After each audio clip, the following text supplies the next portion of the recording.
Hi everybody, welcome to the review. It is 9:30 p.m. Finished watching Superman, directed by James Gunn. As per usual, my review will be spoiler free. And if you like the content of my channel, please don't forget to hit the subscribe button below to spread the word to your friends and family, and provide a like or a comment at the end of the video if you want to. Before I get into the details of this review, I am quite well aware of the severe, negative, mixed, polarized reception that this film has been receiving prior to its release. And I understand that a lot of it has to do with James Gunn and statements that he has made recently, and the drama and the reshoots and the re-edits that this film has undergone before its release date. So I am well aware of what has happened.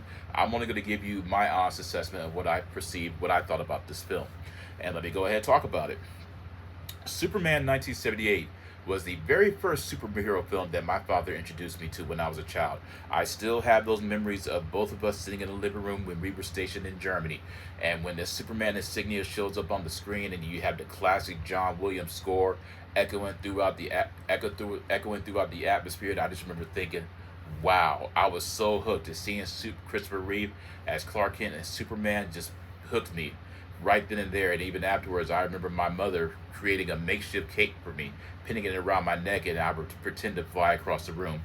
I loved the sequel. I thought Superman 3 and 4, The Quest for Peace, were guilty pleasures. And years down the road, I watched the animated series. I thought that was great.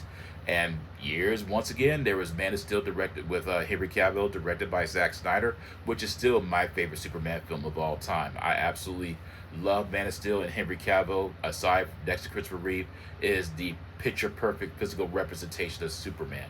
He looks and sounds exactly how I always envisioned Superman in my head when reading the comic books or even watching the cartoon. Having said that, David Corenswet as Superman is great. He does a great job.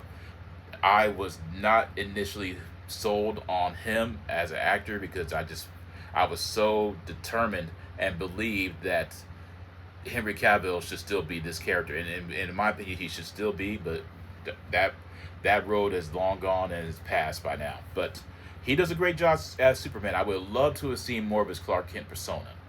Uh, Rachel Brosnahan, great Lois Lane. Nicholas Hoult, way just way ahead of whatever Jesse Eisenberg was supposed to be in Batman versus Superman. He was the perfect amount of sinister and comedic at the same time, but far more sinister and intelligence. And I think that he has that he brought about that perfect balance with the character of Lex Luthor. I thought Nathan Fillion as Guy Gardner and the Green Lantern was great.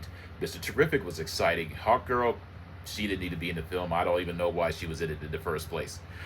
The story here is that you have Superman attempting to reconcile his Kryptonian heritage while adjusted to the intense political and social climate of Earth, of Metropolis.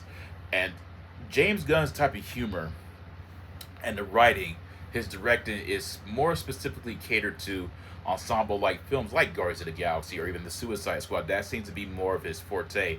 When it comes to focusing on a singular character such as Superman, I wouldn't say that I wouldn't say he's the right guy for the film, because James Gunn's type of humor is not for everybody. And when I think of quirky, zany humor, I don't particularly associate that with Superman. Uh, I will say that this film literally, you're thrown right into it.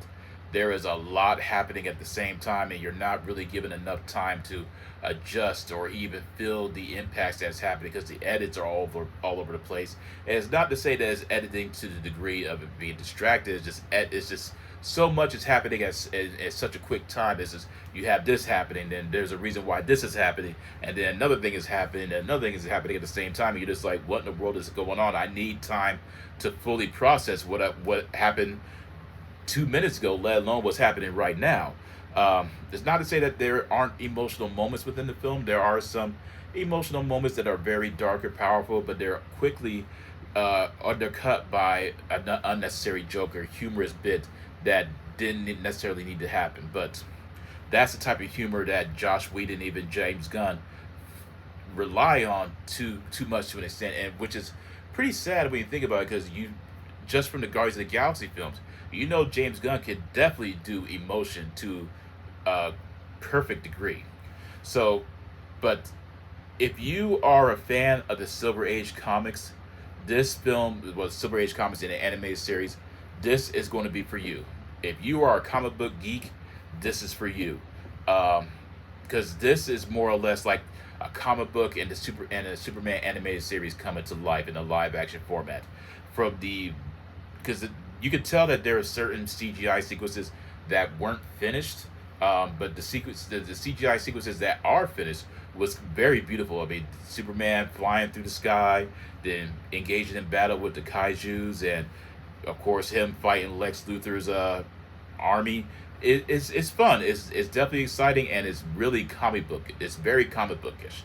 So that is a massive positive. There is room for improvement. Is it to say that the DC is back? I wouldn't say so. As I said, it's definitely, in order for DC to be back, if this would have had to have been something like, say, Spider-Man Homecoming or even the first Iron Man, and since it doesn't necessarily match the quality of those two, I'm not going to go ahead and get on the podium and say that DC's back. Again, it's not horrible. It's not amazing. For me, it's somewhere in the middle where it is good, and that's the best that I could give for it. And when it comes to my overall final verdict, I'm gonna give Superman 8 out of 10, 2 thumbs up. It is, I think, what's also going to potentially help this film in the long run, that you could tell it was made with kids in mind, and I do believe that it's going to find a strong audience with families and children who are going to have their parents take to watch this film, because it's a very strong family film. There's nothing graphic, violent. There's nothing in it that's going to traumatize children. It's very much kid appropriate. So I definitely believe that this is where it's going to find its audience as far as whether or not it's going to maintain significant legs in the box office. But at the end of the day, I'm going to go ahead and say Superman 8 out of 10, 2 thumbs up, highly recommend it. Let me know in the comment section what you thought about it if you have watched it, and provide a like if you're interested. That's my review of Superman. I hope you all enjoyed it. Take care and peace out.